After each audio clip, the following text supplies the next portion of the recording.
Nabi pada hari Asyura selalu puasa. Tapi di masa terakhir hidup beliau lihat ternyata yang puasa hari Asyura bukan cuma orang Islam, orang Yahudi Madinah juga ternyata pada puasa. Sama Nabi tegurin, tanyain gitu, kenapa kalian puasa? Karena yang kami tahu hari ini adalah hari Allah menyelamatkan Nabi Musa dari Fir'aun, maka kami syukuri hari ini dengan kami pun berpuasa pada hari ini. Dari zaman dulu ajaran kami memang memerintahkan kami untuk berpuasa pada hari Asyura. Nabi itu emang selalu aja gak suka kalau cara ibadah kita mirip sama cara ibadahnya orang lain agama. Apa aja dibentuk cara beribadah ya, mirip-mirip sama cara beribadahnya orang non-muslim, Nabi gak suka. Jadi begitu tahu bahwa orang Yahudi pun berpuasa pada hari Asyura, Nabi bilang, "Lau adraktus sanatil atiyah," kepada para sahabatnya tentu saja, "Lau adraktus sanatil atiyah lasumtu mal Asyura at-tasu'a." Kalau umur saya nyampe 4 tahun depan, bukan cuman tanggal 10-nya yang saya mau puasain, tapi tanggal 9-nya. Biar puasa kita nggak sama puasanya Yahudi. Itu bulan Muharram, sofarnya Nabi Muhammad udah sakit.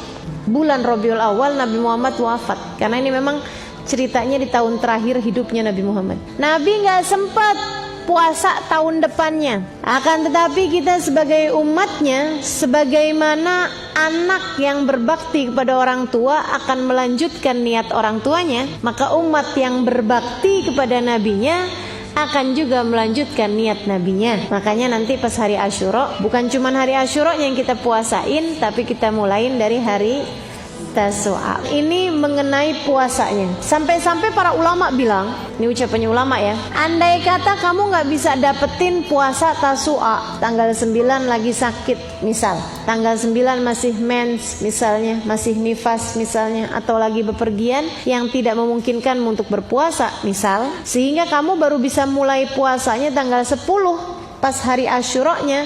Kata para ulama, biar puasamu gak sama puasanya orang Yahudi, puasain tanggal 11-nya.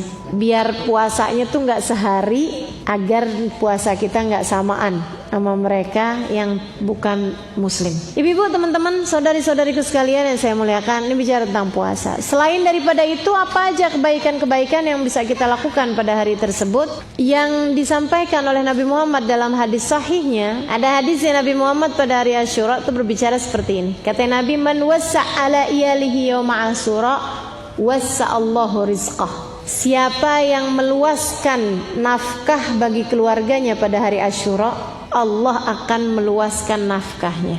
Dalam satu riwayat, Allah akan meluaskan rizkinya sepanjang tahun.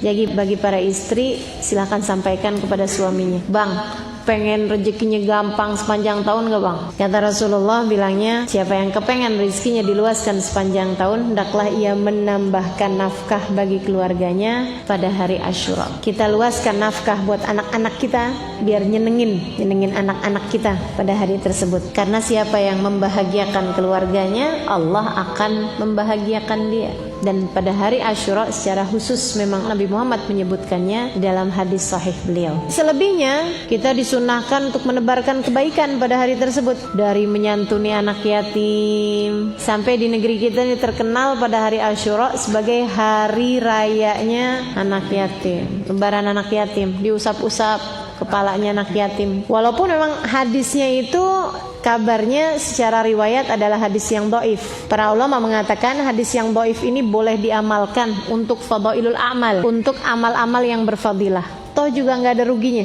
Orang yang nyantunin anak yatim, nggak hari Asyura aja bagus kok. Hari apa aja kita sekarang mau nyantunin anak yatim bagus. Apalagi pada hari Asyura memang adalah merupakan hari yang dimuliakan Allah. Hari Allah mengaruniakan karunia. Kalau kita kepengen banyak dapat karunia Allah, maka kita tebarkan kasih sayang dan karunia di atas muka bumi ini. Pemikirannya seperti itu. Dan juga pemikirannya, pada hari tersebut itu kan kita sunnah memberikan nafkah bagi anak-anak kita, menambahi kayak yang tadi yang disebutkan dalam hadis sahih ya, itu ya. Siapa yang meluaskan nafkah bagi keluarganya pada hari Asyura, Allah akan meluaskan nafkahnya. Masalahnya sama anak-anak yatim, siapa yang akan meluaskan nafkah mereka? Karenanya kemudian pada hari tersebut alangkah sangat baiknya jika kita kemudian menambahkan amal ibadah kita dengan menyantuni anak-anak yatim, selain daripada kita memberi hadiah dan menambahkan rizki, namakan nafkah bagi keluarga kita. Batasan yatim sampai berapa, Bu? Lihat-lihat, untuk urusan santunan atau untuk urusan ngusap kepala. Kalau untuk urusan mengusap kepala sampai balik. Kalau untuk mengusap kepala, memeluk, menunjukkan kasih sayang secara fisik. Akan tetapi kalau untuk menyantuni, maka disebut yatim apabila kalau yang laki-laki sampai dengan dia bekerja, kalau yang perempuan sampai dengan dia menikah. Ketika sudah menikah berarti sudah jadi tanggungan orang. Kalau laki-laki berarti sampai dengan dia bekerja. Untuk urusan santunan. Baik, teman-teman sedikit sekalian yang saya muliakan, ini apa yang bisa kita lakukan pada hari Asyura. Termasuk juga bersedekah, termasuk juga dengan kita berdoa, termasuk juga dengan kita memperbanyak berzikir pada Allah Subhanahu wa taala. Dan zikiran yang paling pas, zikiran yang paling tepat pada hari Asyura, mengingat karunia yang Allah Subhanahu wa taala berikan dan mengingat segala macam problematika dalam kehidupan, kita kemudian mengucapkan pada hari Asyura tersebut hasbunallah wa ni'mal wakil, ni'mal maula wa ni'man nasir. Cukup bagiku Allah, wa ni'mal wakil, dialah seindah-indah zat yang diserahi, ni'mal maula, dia adalah seindah-indah pemelihara, wa ni'mal wakil, dan merupakan seindah-indah penjaga, seindah-indah wakil, wa ni'man nasir, seindah-indah penolong. Hasbunallah wa ni'mal wakil, ni'mal maula wa ni'man nasir. Silakan baca itu zikir tersebut pada hari Asyura sebanyak 70 kali.